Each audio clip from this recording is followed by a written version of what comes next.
The sun doesn't shine every day. The storms will come. There are times when the nights will be long and dark and you will be alone. There will be times when the darkness seems to consume everything. But don't let it consume you. That's anxiety. Stop. You're not where you think you are. Your map isn't producing the desired outcome. It's wrong. What should you do? You don't know. Stop. Because if you don't know where to go, there's no point going anywhere. And then what? Prepare. That's anxiety. Stop. Prepare. Well, people hate that because, well, for obvious reasons. Prepare. For what? Everything. Very, very demanding psychophysiologically. And that's also something that's really worth knowing. It's like anxiety isn't just a psychological state that's unpleasant. It's like you're revved up and you're burning resources like mad. And you're in a biochemical state such that's optimized for quick action, but that's toxic if you inhabit it for any length of time. So not knowing what to do, that is not good. And it isn't just that it makes you feel bad. It's you're running your machinery faster than you can replenish it. For some reason, there is this facade that life should be full of happiness and without its suffering, which actually makes us suffer even more. Because when we get sad or something bad happens, we do not only feel bad about the thing itself, but we also feel bad because our life is not the way it is supposed to be. Not realizing suffering and sadness is just a part of life, and they're inevitable. Unless you learn your lesson, it will keep hurting. Not only it will never stop, it will also keep increasing the amount, so you won't get used to it. And it doesn't matter how you get knocked down in life, because that's going to happen.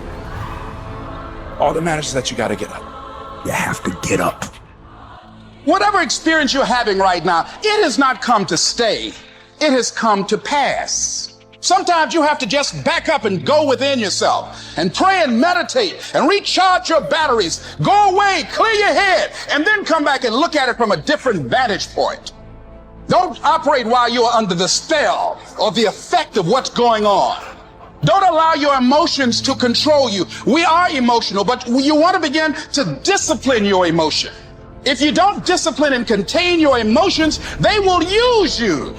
You don't have to force yourself or motivate yourself to think negatively, to be depressed, to beat yourself up over the head, to feel loaded with guilt. You don't have to make any effort to do that. Your mind is on automatic. It will do that by itself.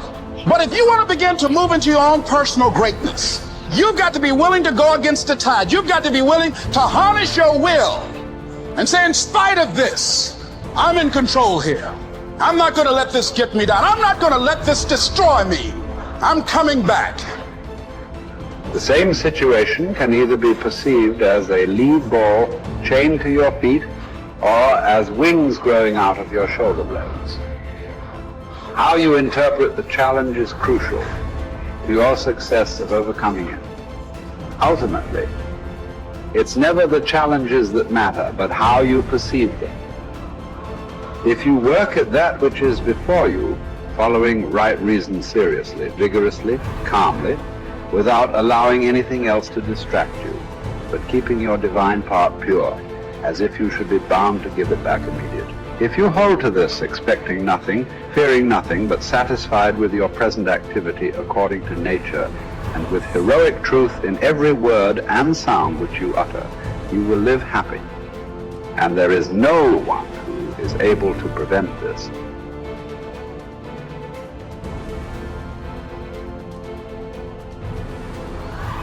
We are all bound by this oath to bear the ills of mortal life and to submit with a good grace to what we cannot avoid. So the spirit must be trained to a realization and an acceptance of its lot. It must come to see that there is nothing fortune will shrink from. There's no ground for resentment in all this. We've entered into a world in which these are the terms life is lived on. If you're satisfied with that, submit to them. If you're not, get out, whatever way you please. The happy man, therefore, is he who can make a right judgment in all things. He is happy who in his present circumstances, whatever they may be, is satisfied and on friendly terms with the conditions of his life, that man is happy, whose reason recommends to him the whole posture of his affairs. How do you bear the suffering that is at the crux of life without becoming tempted and embittered? That's really, really difficult. Now, someone might point out, go ahead and be bitter, see where that gets you. And if you have any sense, and generally people have at least some, they know that being sick and bitter is worse than just being sick. And that being right, it's worse, but it's very hard temptation to avoid. Sometimes you want to be bitter just out of spite in some sense, because things are so terrible. All you've got left is your willingness to shake your fist, and say, well, really? Is this like this many poisonous snakes? Really? That's like, maybe I could have learned with just 1 or 2, not 100. And so, but we're all stuck with that. And I think we're stuck with it at every level of our life in some senses. How do we maintain a high order moral orientation in spite of suffering and malevolence? Do you think that the man has any thought of mending his ways who counts over his vices as if they were virtues? Therefore, as far as possible, prove yourself guilty, hunt up charges against yourself, play the part first of accuser, then of judge, last of intercessor. At times be harsh with yourself. Set yourself free for your own sake. Gather and save your time, which till lately has been forced from you or filched away, or has merely slipped from your hands. Make yourself believe the truth of my words, that certain moments are torn from us, that some are gently removed, and that others glide beyond our reach. The most disgraceful kind of loss, however, is that due to carelessness. Furthermore, if you will pay close heed to the problem, you will find that the largest portion of our life passes while we are doing ill, a goodly share while we are doing nothing, and the whole while we are doing that which is not to the purpose.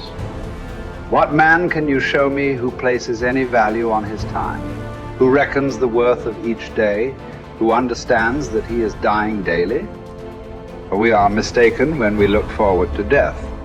The major portion of death has already passed.